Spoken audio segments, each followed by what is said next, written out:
அனைவருக்கும் வணக்கம். இன்று வியாழக்கிழமை 14 டிசம்பர் 2023 தினமணி செய்தித்தாள்ல இருக்கக்கூடிய முக்கியமான செய்திகள் பார்க்க போறோம். மக்களவைக்குள் புகை குப்பிகளை வீசி தாக்குதல், 5 பேர் கைது, நாடாளுமன்ற தாக்குதல் நினைவு தினத்தில் சம்பவம். புதிய நாடாளுமன்ற கட்டடத்தில் உள்ள மக்களவை புதன்கிழமை நடைபெற்றுக் கொண்டிருந்தது. பார்வையாளர்கள் மாடத்தில் இருந்து திடீரென 2 இளைஞர்கள் குதித்து புகை குப்பிகளை வீசி தாக்குதல் நடத்தினர். நாடாளுமன்றத்துக்கு வெளியேயும் இதே போன்று புகை குப்பிகளை வீசி இருவர் தாக்குதல் நடத்தினர்.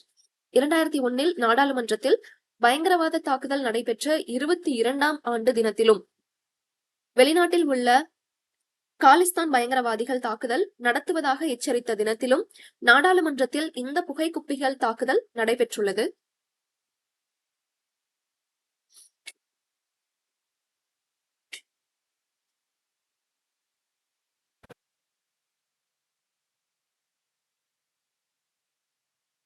இன்னைக்கு குரட்பா என்ன கொடுத்திருக்காங்க அப்படின்னா, கருவியும் காலமும் செய்கையும் செய்யும் அருமினையும் மாண்டது அமைச்சு, செயலுக்கு உரிய கருவியும் ஏற்ற காலமும் செய்யும் வகையும் செய்யப்படும் அரிய செயலும் சிறப்படைய செய்ய வல்லவன் அமைச்சன் அப்படின்னு சொல்லிட்டு அமைச்சனுக்கு உண்டான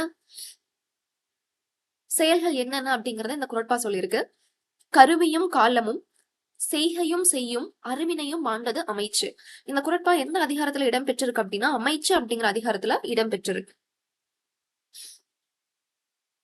அடுத்த ஆர்டிகல் என்ன கொடுத்திருக்காங்க அப்படின்னா, ராஜ தர்மம் போற்றிய ராஜாஜி அப்படின்னு சொல்லிட்டு ஒரு ஆர்டிகல் கொடுத்திருக்காங்க.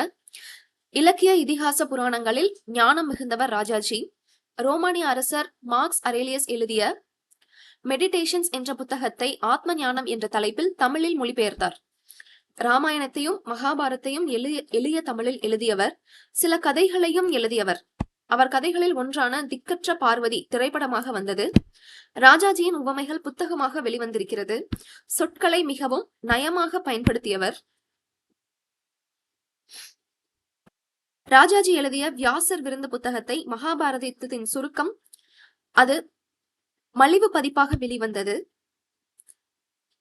மாணவர்களும் கூட அதை சுவாரஸ்யமாக படிக்க முடிந்தது.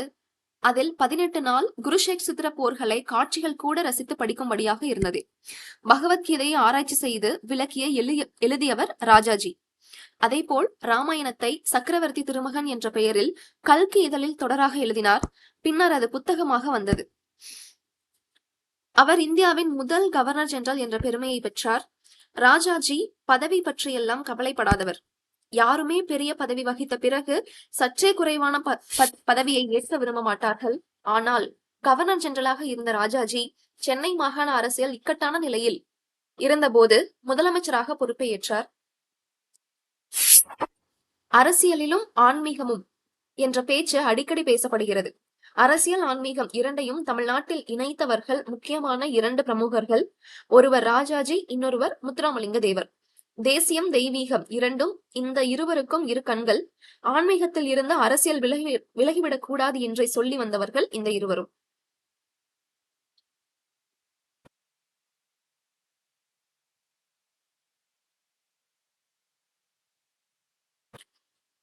காசாவில் உடனடி போர் நிறுத்தம், ஐநா தீர்மானத்துக்கு இந்தியா ஆதரவு, பிணை கைதிகளை விடுவிக்கவும் வலியுறுத்தல். காசாவில் நடத்தப்பட்டு வரும் போர் மனிதாபிமான அடிப்படையில் உடனடியாக நிறுத்தப்பட வேண்டும் என்றும் அங்குள்ள பிணை கைதிகளை அந்த நிபந்தனையின்றி உடனடியாக விடுவிக்க வேண்டும் என்றும் வலியுறுத்தி ஐநா பொதுச்சபையில் செவ்வாய்க்கிழமை தீர்மானம் நிறைவேற்றப்பட்டது. இத்தீர்மானத்தை இந்தியா உட்பட 153 நாடுகள் ஆதரித்து வாக்களித்தன. 193 உறுப்பினர்களை கொண்ட ஐநா பொது சபையின் சிறப்பு அவசர கூட்டம் செவ்வாய்க்கிழமை நடைபெற்றது. கூட்டத்தின் போது காசாவில் இஸ்ரேலால் நடத்தப்பட்டு வரும் போரை மனிதாபிமான அடிப்படையில் உடனடியாக நிறுத்த வேண்டும், அங்குள்ள பிணை கைதிகளை எந்த நிபந்தனையும் இன்றி உடனடியாக விடுவிக்க வேண்டும். இது தொடர்பாக உறுப்பினர்கள் சர்வதேச விதிகளுக்கு உட்பட்டு தங்கள் ஆதரவை தெரிவிக்க வேண்டும் என்று கோரி எகிப்து சார்பில் தீர்மானம் கொண்டுவரப்பட்டது. 2001ஆம் ஆண்டு நாடாளுமன்ற தாக்குதல் நினைவு தினம், தலைவர்கள் அஞ்சலி. கடந்த 2001ஆம் ஆண்டில் நாடாளுமன்ற வளாகத்தில் நடத்தப்பட்ட பயங்கரவாத தாக்குதல் நினைவு தினம் புதன்கிழமை அனுசரிக்கப்பட்டது. இத்தாக்குதலில் வீரமரணம் அடைந்த பாதுகாப்பு படையினருக்கு குடியரசுத் தலைவர் திரௌபதி மர்மு அவர்கள், பிரதமர் நரேந்திர மோடி அவர்கள் உள்ளிட்ட தலைவர்கள் அஞ்சலி செலுத்தினர். 2001 டிசம்பர் 13ஆம் தேதி நாடாளுமன்ற வளாகத்துக்குள் நுழைந்த பாகிஸ்தான் லஸ்கர் ஏ தொய்பா மற்றும் ஜொய்ஸ் ஏ முகமது அமைப்புகளைச் சேர்ந்த 5 பயங்கரவாதிகள் துப்பாக்கியால் சுட்டு தாக்குதல் நடத்தினர். இதையடுத்து நாடாளுமன்ற பாதுகாப்பு படையினர், மத்திய ரிசர்வ் போலீஸ் படையினர் மற்றும் தில்லி காவல்துறையினர் நடத்திய பதிலடி தாக்குதலில் 5 பயங்கரவாதிகளும் சுட்டுக் கொல்லப்பட்டனர். அதே நேரம் பாதுகாப்பு படையில் 8 பேர் உட்பட 9 பேர் உயிரிழந்தனர். இத்தாக்குதல் சம்பவத்தின் நினைவு தினம் புதன்கிழமை அனுசரிக்கப்பட்டது.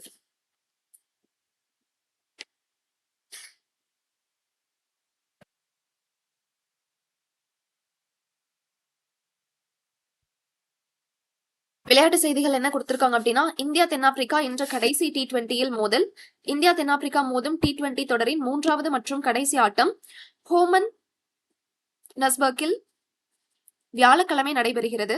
இந்த தொடரின் முதல் ஆட்டம் மழையால் கைவிடப்பட்ட நிலையில் 2வது ஆட்டத்தில் தென்னாப்பிரிக்கா வென்றுள்ளது.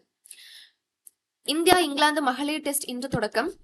இந்தியா இங்கிலாந்து மகளிர் அணிகள் மோதும் ஒரே டெஸ்ட் ஆட்டம் மும்பையில் வியாழக்கிழமை தொடங்குகிறது. அவ்வளவுதான் இன்றைய முக்கிய செய்திகள். நன்றி.